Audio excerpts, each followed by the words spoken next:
بسم الله الرحمن الرحيم الحمد لله حمدا كثيرا طيبا مباركا فيه وأشهد أن لا إله إلا الله وحده لا شريك له وأشهد أن محمدا عبده ورسوله صلى الله عليه وعلى آله وسلم تسليما كثيرا أما بعد.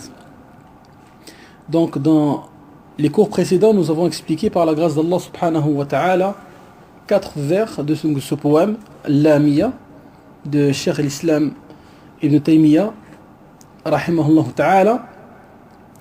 Les 2 premiers vers sont donc l'introduction de ce poème, la raison qui a poussé le cheikh à écrire, et sur quoi et quel sujet va-t-il écrire. Et le vers numéro 3 et numéro 4, le cheikh expose ici la croyance de Ahl Sunnati wal Jama'a envers qui? Envers les compagnons du prophète sallallahu alayhi wa sallam, ainsi que sa famille. Et comme nous avons pu le voir, sa croyance, donc la croyance du cheikh à l'islam, est conforme à la croyance des pieux prédécesseurs, la croyance des gens de la sunna, donc une croyance basée sur la révélation provenant d'Allah subhanahu wa ta'ala.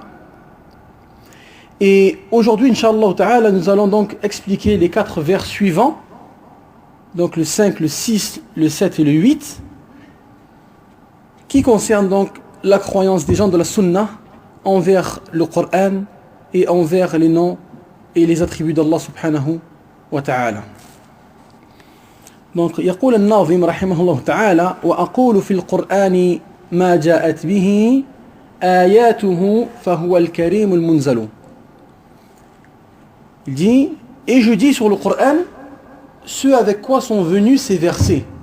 Il est le noble, le révélé. Aqulu, qui est traduit ici par je dis, a pour sens a'taqidu. Il a pour sens je crois fermement.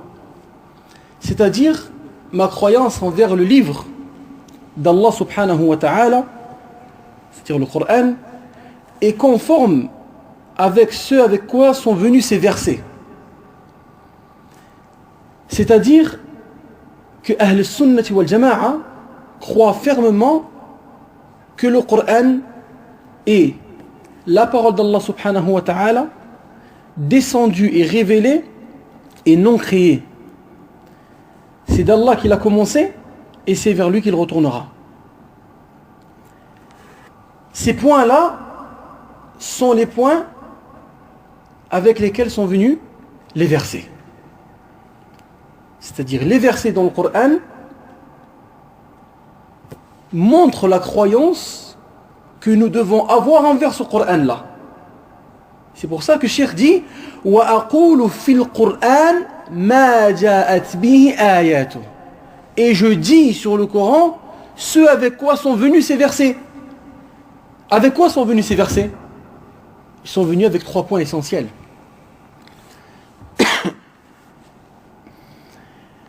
De 1, c'est la parole d'Allah subhanahu wa ta'ala, descendue, révélée et non créée. Et c'est d'Allah qu'il a commencé et c'est vers lui qu'il retournera. Allah azza wa jal a réellement et véritablement parlé. Et Jibril alayhi salam l'a réellement entendu d'Allah subhanahu wa ta'ala et l'a transmis au messager d'Allah, Muhammad sallallahu alayhi wa sallam. Nous croyons fermement que ces lettres, ces mots, ces versets, ces sourates, tout ceci sont la parole d'Allah subhanahu wa ta'ala. Il n'y a rien dans ce Coran provenant de l'être humain.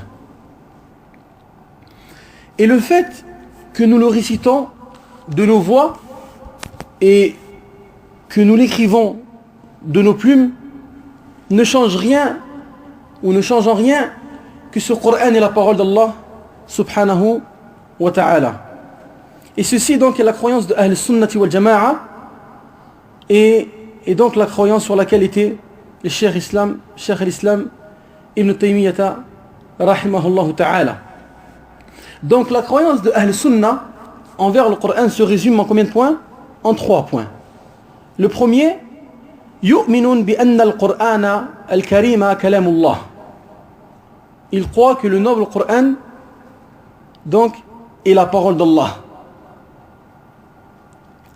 منزل غير مخلوق, révélé et non créé.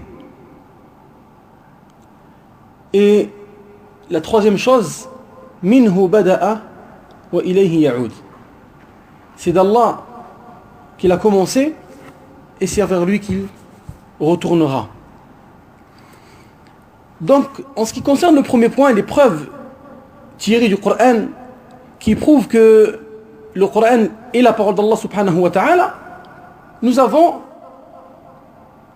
la parole d'Allah quand il dit أَفَتَطْمَعُونَ أَن يُؤْمِنُوا لَكُمْ وَقَدْ كَانَ فَرِيقٌ مِّنْهُمْ يَسْمَعُونَ كَلَامَ اللَّهِ ثُمَّ يُحَرِّفُونَهُ مِنْ بَعْدِ مَا عَقَلُوهُ وَهُمْ يَعْلَمُونَ. Eh bien, espérez-vous que de pareils gens vous partageront la foi alors qu'un groupe d'entre eux, après avoir entendu et compris la parole d'Allah, la falsifièrent sciemment. Aussi, la parole d'Allah subhanahu wa ta'ala, donc qui prouve que ce Coran est bien sa parole. وَإِنْ أَحَدٌ مِنَ الْمُشْرِكِينَ اسْتَجَارَكَ فَأَجِرْهُ حَتَّى يَسْمَعَ كَلَامَ اللَّهِ. Et si l'un des associateurs te demande asile, accorde-le-lui afin qu'il entende la parole d'Allah. Et le fait que Jibril alayhi salam, ou le fait qu'Allah azza wa jal a attribué donc al-qawl, c'est-à-dire ce Coran, la parole, à Muhammad sallallahu alayhi wa sallam ainsi qu'à Jibril alayhi salam, ne signifie pas que ce Coran émane d'eux. À deux reprises, Allah subhanahu wa ta'ala a attribué ce Coran en disant cette parole, en prononçant donc cette parole qui veut dire le Coran, à qui? À Muhammad sallallahu alayhi wa sallam une fois et à Jibril alayhi salam une autre fois. Dans la sourate At-Takwir, quand il dit subhanahu wa ta'ala innahu laqawlu rasulin karim dhi quwwatin 'inda dhil 'arshi makin. Ceci est la parole d'un noble messager doué d'une grande force. Al-Rasul huna, quand il dit innahu laqawlu rasulin karim, c'est Jibril alayhi salam qui est voulu par ceci. Et dans une autre sourate, sourate Al-Haqqa, quand Allah subhanahu wa ta'ala dit innahu laqawlu rasulin karim wa ma huwa biqawli sha'irin qalilan ma tu'minun. Ceci est la parole d'un noble messager et non la parole d'un poète, mais vous ne croyez que très peu. Et Ar-Rasul ici, innahu laqawlu rasulin karim, ce qui est voulu, ou la personne qui est voulue ici, c'est le prophète Muhammad sallallahu alayhi wa sallam. Donc le Coran fut attribué à Muhammad sallallahu alayhi wa sallam ainsi qu'à Jibril alayhi salam, pas parce qu'il émane d'eux, mais parce qu'ils le transmettent. Mais parce que ils le transmettent. Ce sont donc des messagers d'Allah, d'où le fait qu'Allah les a appelés Rasul, messagers. Une fois, il a attribué à un messager parmi les hommes, qui est Muhammad sallallahu alayhi wa sallam, et une fois, il l'a attribué à un messager parmi les anges, qui est Jibril alayhi salam. فَنِسْبَةُ إِلَيْهِمَا نِسْبَةُ التَّبْلِيغ l'abtida. Donc, le fait qu'Allah l'a attribué à ces deux est en relation avec la propagation et non le début. Et le fait que Allah azza wa jal se l'ait attribué est en relation avec un commencement, avec un début, nisbatul ibtida. De même, pour nous, quand nous récitons le Coran, nous ne pouvons pas dire que cette parole est notre parole à nous, malgré que nous le récitons. فنقول فالصوت صوت القارئ والكلام كلام البارئ. Donc la parole est la parole de celui qui la récite, c'est-à-dire afwan, le son, la voix est la voix de celui qui la récite, et la parole est la parole du bari, c'est-à-dire d'Allah subhanahu wa ta'ala. Donc la première chose que nous devons croire envers ce Coran est qu'il est la parole d'Allah subhanahu wa ta'ala. La deuxième chose, le Coran munzalun ghayru makhlouq. Le Coran est révélé et non créé. Et les versets prouvant que le Coran a été révélé sont très très nombreux. Et parmi ces versets-là, nous avons la parole d'Allah subhanahu wa ta'ala quand il dit Inna anzalnahu fi laylatin mubarakah Inna kunna munzirin. Nous l'avons fait descendre en une nuit bénie et nous sommes en vérité celui qui avertit. Ou encore la parole d'Allah Inna anzalnahu Qur'anan arabiyyan la'allakum ta'qilun. Nous l'avons fait descendre un Coran en langue arabe afin que vous raisonniez. Ou encore Qul nazzalahu ruhul qudus min rabbika bil haqq. Dit, c'est le Saint-Esprit, c'est-à-dire Jibril alayhi salam, qui l'a fait descendre de la part de ton Seigneur en toute vérité. Ou encore d'autres versets comme Tanzilul kitab min Allah al-Aziz al-Hakim. La révélation du livre émane d'Allah, le puissant et le sage. Donc ici, nous avons des preuves, il est incontestable, qui démontrent que ce Coran est bien la parole d'Allah subhanahu wa ta'ala est révélée et non créée par Allah azza wa jal. Donc le Coran est la parole d'Allah. Et la parole est un attribut parmi les attributs d'Allah subhanahu wa ta'ala. Donc, les deux plus grands points sont, c'est-à-dire les deux plus grands points dans la croyance de Ahl-Sunnah envers le Coran sont qu'il faut affirmer avec conviction et certitude que ce Coran est la parole d'Allah subhanahu wa ta'ala. Et la deuxième chose, qu'il a été révélé par Allah azza wa jal et qu'il est non créé. Ensuite, nous avons dit parmi les choses donc, et les points que rappelle Ahl-Sunnati wal Jama'a concernant la croyance envers le livre, c'est Minhu bada'a wa ilayhi ya'ud. D'Allah il a commencé et vers lui il retournera. D'Allah il a commencé car il est le premier à avoir prononcé, à avoir parlé dans ce Coran. Et vers lui il retournera, c'est-à-dire le jour où les gens le délaisseront totalement, ils ne jugeront plus avec ce Coran et Allah subhanahu wa ta'ala fera disparaître le Coran. Tous les versets dans les masahif disparaîtront. Et tout le Coran qui se trouve dans la poitrine des gens disparaîtront aussi, comme le stipule le hadith rapporté par Abdullah ibn Mas'ud La yusrayanna ala al-Qur'an dhata layla fala yutraku ayatun min mushafin wala fi qalbi ahad illa rufi'at.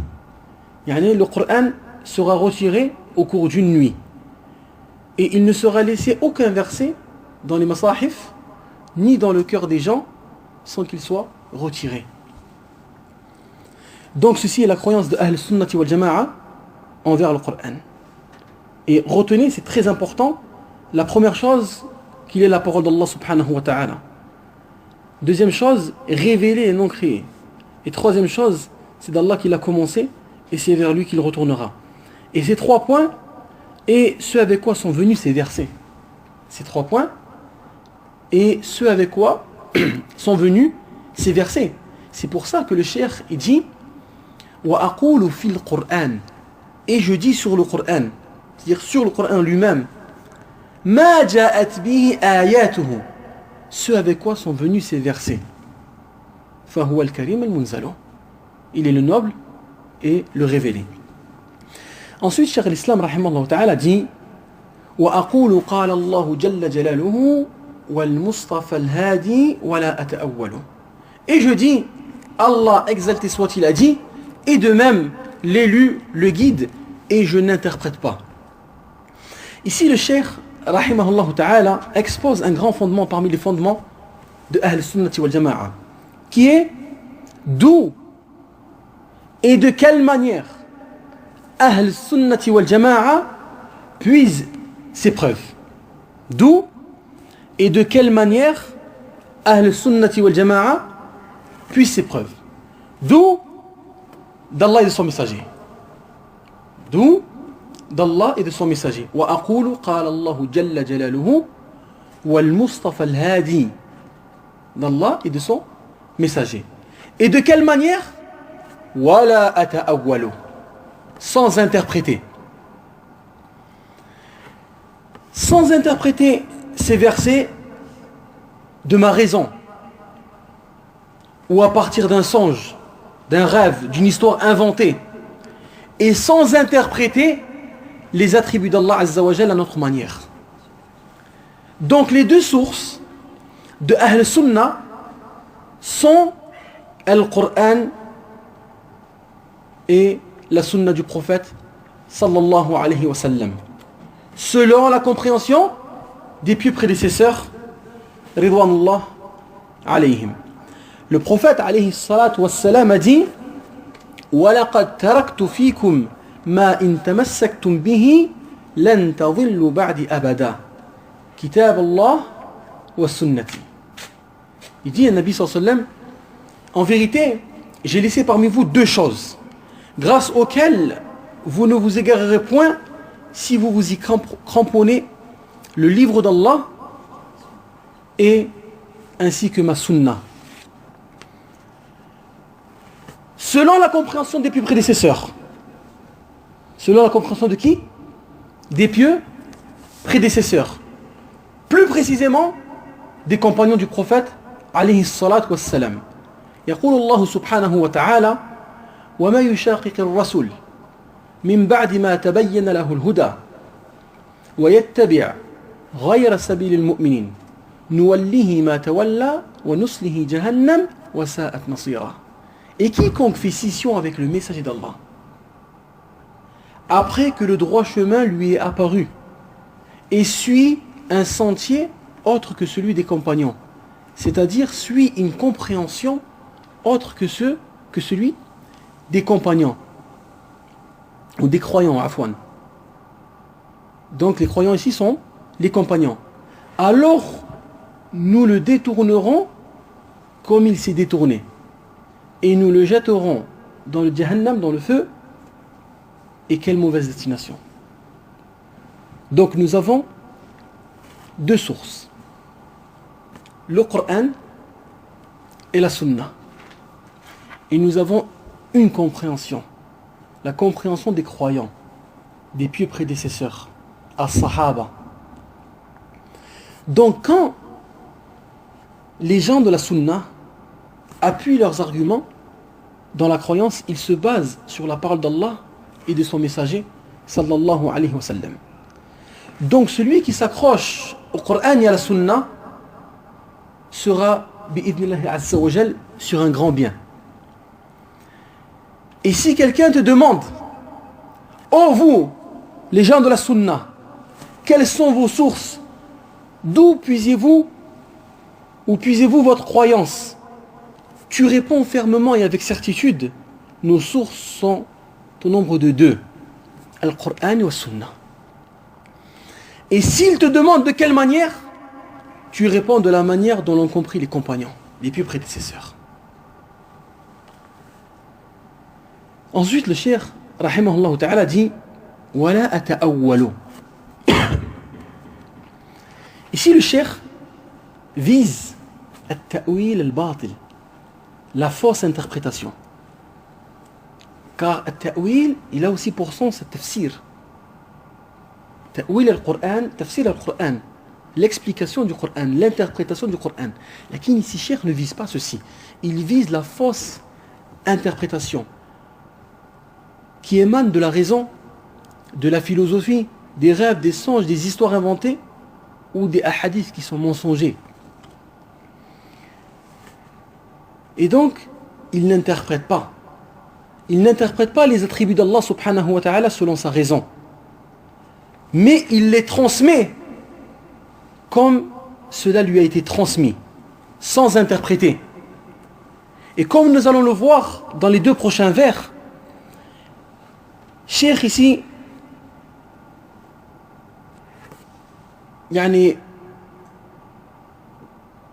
vise donc par le ta'wil al-batil, l'interprétation donc qui émane de la raison et non de la compréhension des pieux prédécesseurs. Comme quand l'Asha'ira se sont égarés et ont interprété certains textes émanant d'où? De leur raison, de leur philosophie. Quand il dit An-Nabi sallallahu alayhi wa sallam Yanzilu Rabbuna, Yanzilu Rabbuna, notre Seigneur descend. L'Asha'ira disent comment est-ce possible qu'il descende? Ce n'est pas possible. Et puisque notre raison n'accepte pas le sens apparent du texte, c'est-à-dire qu'Allah subhanahu wa ta'ala descend, alors nous allons l'interpréter et lui donner un autre sens. Et ils disent que ce n'est pas Allah subhanahu wa ta'ala qui descend, mais c'est sa miséricorde, ou même c'est un ange. A'udhu billah. Ils limitent par ceci la puissance d'Allah subhanahu wa ta'ala. Donc, ils sont passés du sens apparent qu'il nous a été ordonné de prendre à un sens qui est lointain, à un sens qui est loin. Et comme nous allons le voir, ce qui est obligatoire pour nous, c'est de transporter le sens comme il nous est parvenu et de le remettre à ceux qui viennent après nous comme il nous est parvenu, sans interpréter. Et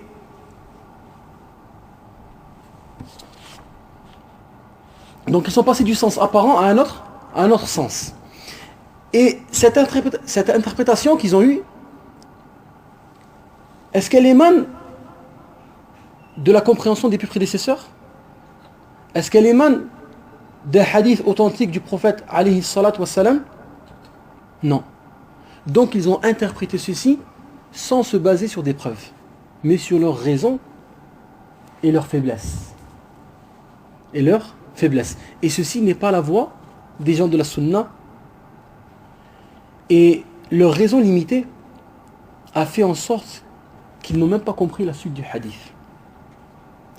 Car celui qui a compris la suite de ce magnifique hadith ne peut pas dire ce genre de paroles. Et la suite de ce récit répond et contredit leur faible compréhension et leur interprétation erronée.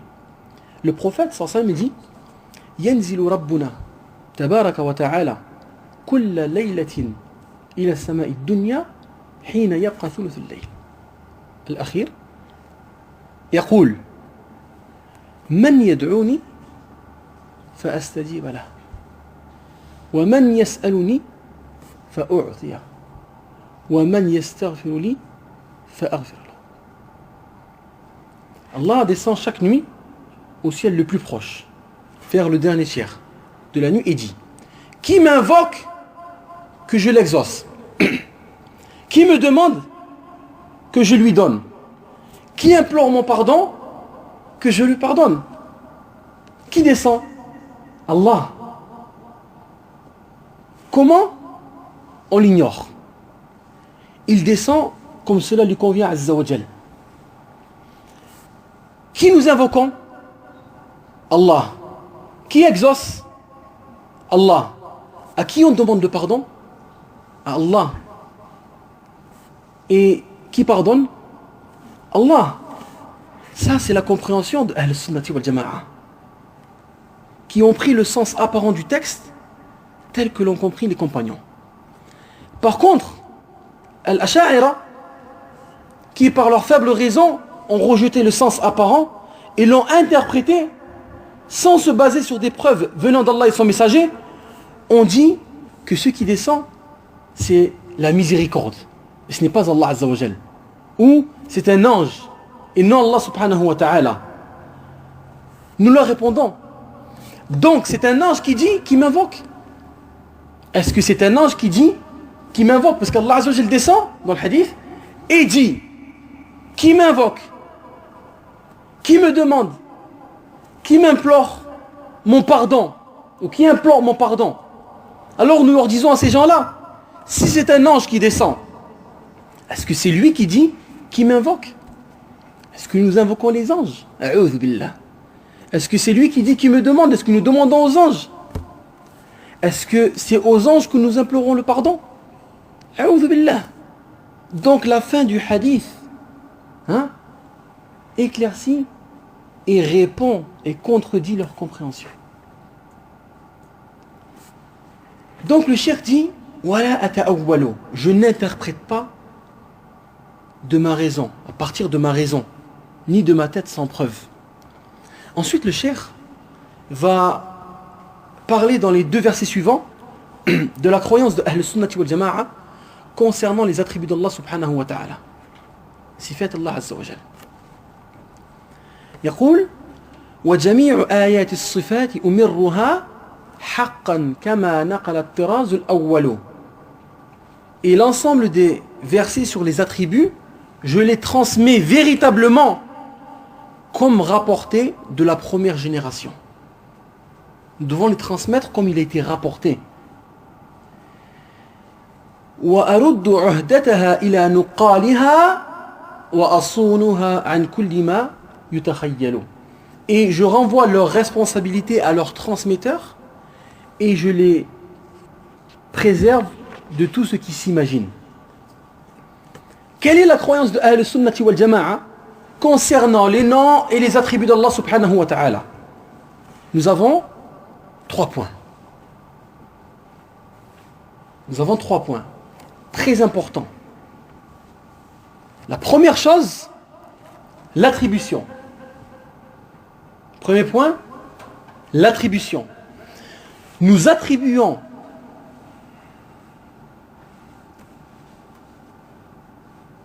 en nom et attribut ce que Allah Azza wa Jal s'est attribué à lui-même dans son livre et ce que le prophète sallallahu alayhi wa sallam lui a attribué dans la sunna authentique.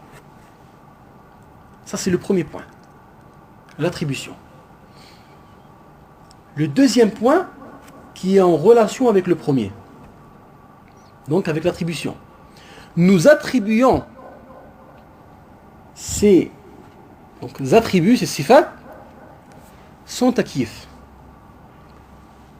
sans ta'til, sans tamthil et sans tahrif. Sans takyif, c'est-à-dire sans lui donner un comment émanant de notre raison.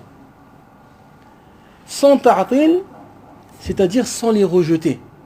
On accepte tous les attributs d'Allah subhanahu wa ta'ala qu'il s'est attribué à lui-même ou que son messager sallallahu alayhi wa sallam lui a attribué.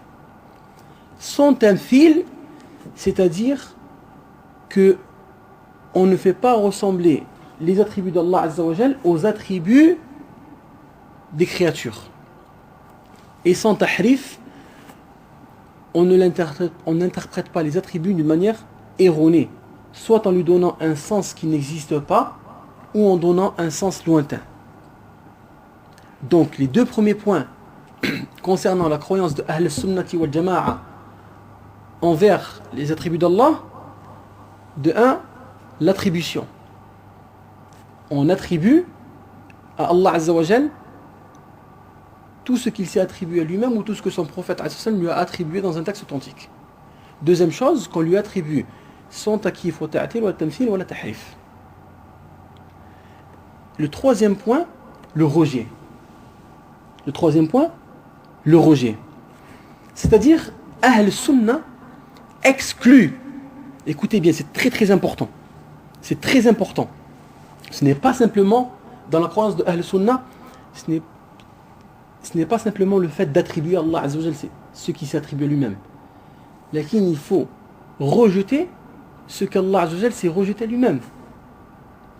Ça fait partie de la croyance de Ahl Sunnati wal Jama'a dans les noms et les attributs. Donc le troisième point, le rejet. Ahl Sunnah exclut tout ce que Allah Azza wa Jal a exclu de lui-même dans son livre, ou lui-même dans son livre, et ce que le prophète alayhi salatu wassalam a exclu dans la sunna authentique. C'est pas fini. En attribuant avec conviction à Allah le Très-Haut la perfection de ce qui s'oppose. C'est compliqué un peu. C'est un peu compliqué, hein, mais on va venir avec des exemples, Inch'Allah. Je vais répéter ceci et on va venir avec des exemples pour voir, vous allez voir que c'est très simple. Le troisième point, qui est très important, c'est le rejet. C'est le fait de rejeter. Qu'est-ce qu'on rejette? Ahl Sunnah wal Jama'a. On exclut tout ce que Allah subhanahu wa ta'ala a exclu à lui-même dans son livre. Et ce que le prophète alayhi salatu wa salam a exclu dans un texte authentique. C'est simple. C'est le contraire du premier. C'est le contraire du premier. Ensuite, je dis, en attribuant avec conviction à Allah la perfection de ce qui s'oppose. Donc de ce qui s'oppose à l'attribut exclu. D'accord? On attribue à Allah Azza wa Jal avec conviction la perfection de ce qui s'oppose à l'attribut exclu. Non, tu vas comprendre, Inch'Allah ta'ala. Donc la règle du rejet a 2 points. La règle du rejet, c'est-à-dire le troisième point, se compose de 2 points. Ils excluent tout ce qu'Allah et son messager ont exclu comme attribut. Premier point. Et le deuxième point, ils attribuent avec conviction la perfection de son contraire. C'est-à-dire le contraire de cet attribut rejeté. Compris? Passe un exemple. Parmi les sifat, les attributs qu'Allah Azza wa Jalla a rejetés, al-zulm, l'injustice. Allah a dit, subhanahu wa ta'ala, وَلَا يَظْلِمُ رَبُّكَ أَحَدًا. Donc Allah a rejeté l'attribut de la justice. Il ne s'est pas attribué l'attribut de la justice. Il l'a rejeté. Donc, il nous est obligatoire 2 choses. Première chose, de rejeter l'attribut exclu par Allah. De rejeter l'attribut exclu par Allah. Ici, c'est quoi? L'injustice. Non, on doit rejeter l'injustice. La deuxième chose, c'est que tu dois attribuer à Allah le contraire de ceci à la perfection. Donc tu attribues à Allah Azza wa Jal la perfection de son contraire. C'est-à-dire ici, la perfection de la justice. Donc, al-adl, la justice. Tu ne rejettes pas simplement l'injustice. Tu rejettes l'injustice, l'attribut de l'injustice à Allah subhanahu wa ta'ala, mais tu confirmes la perfection de la justice. Pourquoi? Pour que ceci soit différent de la créature. Car nous, dans une affaire, il est possible que je n'ai pas été injuste. D'accord? Donc tu rejettes sur cette affaire l'attribut que moi je peux avoir d'injustice, parce que j'ai été juste. Mais est-ce que je vais être tout le temps juste? Il se peut que des fois je sois injuste. Donc tu ne m'attribues pas l'attribut de la justice à la perfection. Tu ne me l'attribues pas à moi. Tu renies l'attribut de l'injustice parce que dans cette affaire, je n'ai pas été injuste, mais tu ne m'attribues pas l'attribut de la justice à la perfection. Parce qu'il se peut que plus tard je sois injuste. Alors qu'Allah subhanahu wa ta'ala, on renie l'attribut et on rejette l'attribut de l'injustice parce que Allah Azza wa Jal a dit et ton Seigneur n'est injuste envers personne. Mais comme il est parfait dans la justice, alors on lui attribue la perfection dans le contraire de l'attribut rejeté. On lui attribue la perfection dans le contraire de l'attribut rejeté. Autrement dit, on lui attribue la perfection dans la justice. Car la justice est le contraire de l'injustice. Compris? C'est pas compris. Deuxième exemple. Vous allez comprendre avec deuxième exemple. Allah Azza wa Jal dit وَلَقَدْ خَلَقْنَا السَّمَاوَاتِ وَالْأَرْضَ وَمَا بَيْنَهُمَا فِي سِتَّةِ أَيَّامٍ وَمَا مَسَّنَا مِنْ لُغُوبٍ. Allah Azza wa Jal dit, en effet nous avons créé les cieux et la terre et ceux qui existent entre ces deux en 6 jours. sans éprouver la moindre fatigue. Quel est l'attribut rejeté ici? Al-lurub, la fatigue, la faiblesse. Que devons-nous faire? Est-ce que nous devons simplement rejeter l'attribut de la faiblesse, Allah Azza wa Jal, et c'est tout? Non. Premièrement, nous rejetons l'attribut de la faiblesse et de la fatigue, Allah Azza wa Jal. Donc, il n'a pas cet attribut-là, subhanahu wa ta'ala. Et on attribue la perfection de son contraire, c'est-à-dire la puissance. يعني ما مسه من لهوب لكمال قدرته وقوته سبحانه وتعالى. Il n'a pas éprouvé la moindre fatigue due à la perfection de sa puissance et de sa force subhanahu wa ta'ala. Alors qu'il se peut que moi, j'ai été dans une situation de force. Et donc tu ne m'attribues pas l'attribut de faiblesse dans cette situation-là. Mais est-ce que tu peux m'attribuer la perfection dans le contraire? C'est-à-dire la perfection dans la faiblesse, c'est-à-dire dans la perfection dans le contraire de la faiblesse, qui est la force? Non. Car il se peut qu'à des moments je sois faible. Alors qu'Allah subhanahu wa ta'ala, non. On rejette un attribut qui s'est rejeté et on attribue à Allah subhanahu wa ta'ala la perfection dans le contraire de l'attribut rejeté. Normalement, avec ces deux exemples, je pense que tout est clair. Na'mari? Une fois, quand je débutais dans la science, toujours dans le début de la science, j'avais dit c'est lui le chef en haut. J'avais dit c'est lui le chef. Non. Le frère de science qui m'a dit là, il m'a dit là tu donnes un attribut, alors ce matin un chef. Il n'est pas un chef, il est omniscient, Seigneur des mondes, subhanallah. Subhanallah. Le Seigneur des mondes, subhanahu wa ta'ala. Et donc, de même pour tous les autres attributs qui ont été rejetés par Allah subhanahu wa ta'ala, les attributs qu'il ne s'est pas attribués à lui-même, tels que le sommeil ou l'ignorance par exemple. Allah Azza wa Jalla ne s'est pas attribué l'ignorance. Donc nous rejetons l'attribut de l'ignorance et nous attribuons à Allah Azza wa Jalla la perfection dans la science. La perfection dans la science. Naam. Donc, nous voyons ici que nous avons toujours cette notion d'affirmation et de négation. Pour pouvoir rejeter une chose pleinement, il faut l'attribuer parfaitement. Pour rejeter une chose pleinement, il faut l'attribuer parfaitement. Comme quand tu dis La ilaha illallah. La négation et l'affirmation. Tu affirmes qu'il n'y a que Allah subhanahu wa ta'ala qui mérite l'adoration. Et en même temps, tu confirmes que personne ne mérite en dehors de lui l'adoration. Et ici, nous avons donc une base et un fondement dans cette qaïda-là, qui est en elle-même, ou ce verset qui est en lui-même, une qaïda, une base, une règle, qui dit ليس كمثله شيء وهو السميع البصير. الإثبات والنفي. L'affirmation ou la négation en premier dans ce verset et ensuite l'affirmation. Donc pour pouvoir affirmer une chose, tu dois, ou l'affirmer complètement et parfaitement, tu dois venir avec une négation. Parce que le fait que tu viens avec une simple négation, ça n'affirme pas automatiquement de façon, on va dire de façon éternelle une chose. Si je dis par exemple, telle personne est forte, j'ai affirmé une chose ou pas?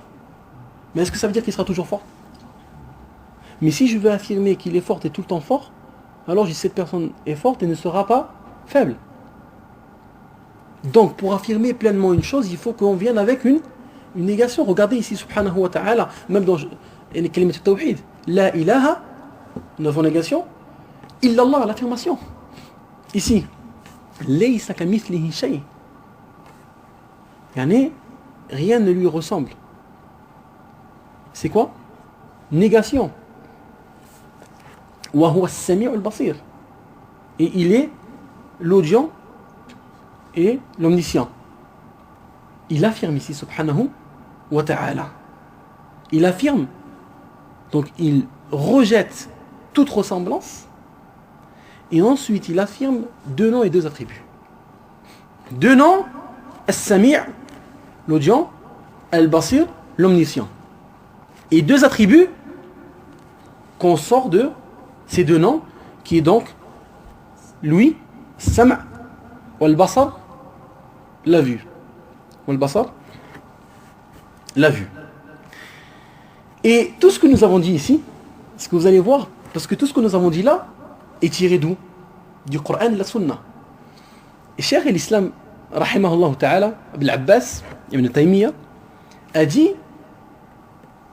qu'il puisait ces paroles ici du Coran et de la Sunna. Et donc nous allons voir que tout ce que nous venons de dire ici, Cheikh l'Islam, rahimahullah ta'ala, l'a résumé dans les deux vers suivants. C'est pour ceci que nous allons expliquer les deux vers de façon claire et simple et précise. Très claire, très simple. Pourquoi? Parce que nous avons juste maintenant donc détaillé la croyance de Ahl Sunnati wal Jama'a dans les noms et les attributs. Et Cheikh l'Islam Ibn Taymiyyah rahimahullah ta'ala va résumer ce que nous venons de dire dans ces deux vers. Il dit wa jami'u ayat as-sifati umirruha haqqan kama naqala at-tiraz al-awwal. Et l'ensemble des versets sur les attributs, je les transmets véritablement comme rapportés de la première génération. Je les transmets comme ils m'ont été rapportés. Je n'interprète pas. Je n'interprète pas. Ensuite, il dit wa aruddu uhdataha ila nuqaliha wa asunuha an kulli ma yutakhayyalu. Et je renvoie leur responsabilité à leurs transmetteurs et je les préserve de tous ceux qui s'imaginent. Je les transmets comme elles sont parvenues, sans interpréter le comment, ou leur donner une ressemblance, ou les rejeter. Ce que nous avons vu dans le deuxième point. Premier point, nous avons dit l'attribution. Le deuxième point, les attribuer sans takif, ou la ta'atil, ou la tamsil, ou la tashbih. Hein? Et donc ici, je les transmets comme elles me sont parvenues, sans interpréter, sans chercher le comment, ou sans leur donner une ressemblance, ou sans les rejeter. Et je les transmets comme elles me sont parvenues. Le fait de transmettre comme elles sont parvenues, c'est de transmettre avec un sens apparent. Attention, transmettre les attributs d'Allah Azza wa Jal comme ils sont parvenus, cela ne veut pas dire qu'on les transmet sans sens. Car les attributs d'Allah subhanahu wa ta'ala sont venus avec un sens. Mais nous ignorons le comment. Nous ne pouvons pas dire que les attributs d'Allah subhanahu wa ta'ala sont venus sans sens. Ils sont venus avec un sens.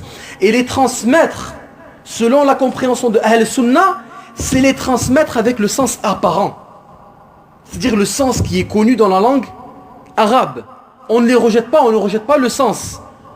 Comme nous pouvons le voir dans le récit connu, donc, qui a été rapporté de l'imam Malik, rahimahullah ta'ala, quand il a dit Al-Istiwa ma'loum. Al-Istiwa ma'loum, c'est-à-dire l'istiwa, le sens est connu dans la langue arabe. Le sens est connu, donc il y a un sens. Donc moi je transmets selon le sens qui est connu dans la langue arabe. Et je ne dis pas, et l'imam Malik n'a pas dit Al-Istiwa ma'doum. Il est ma'doum al-ma'na. L'imam Malik n'a pas dit Al-Istiwa n'a pas de sens. Il a un sens. Lakin l'imam, rahimahullah ta'ala, nous a expliqué comment réagir. Et il nous a dit Al-Istiwa ma'loum, donc il a un sens, donc moi je transmets avec ce sens. Le sens connu dans la langue arabe. Lakin il dit Wal kayf majhoul. Le comment est inconnu. Wal imanu bihi wajib wa su'al anhu bid'a. Donc le fait de les transmettre, comme il dit Cheikh, wa jami'u ayati sifati umirruha, et l'ensemble des versets sur les attributs, je les transmets. Kama naqala tirazu haqqan kama naqala tirazu al-awwalu. Véritablement comme rapporté de la première génération, c'est-à-dire je les transmets avec le sens dans lequel ils sont venus, dans le sens apparent. Et je n'interprète pas et je ne rejette pas non plus le sens. Kama naqala tirazu al-awwalu, c'est-à-dire comme l'ont transmis les premières générations. les compagnons et les gens de la sunna qui les ont suivis.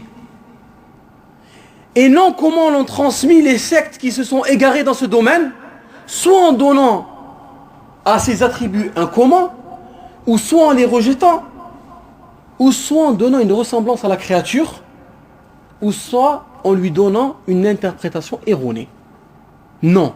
Ahl sunnati wal jama'a, ils transmettent les attributs d'Allah Azza wa Jal comme ils sont parvenus, avec un sens, le sens apparent dans la langue, ou connu dans la langue arabe.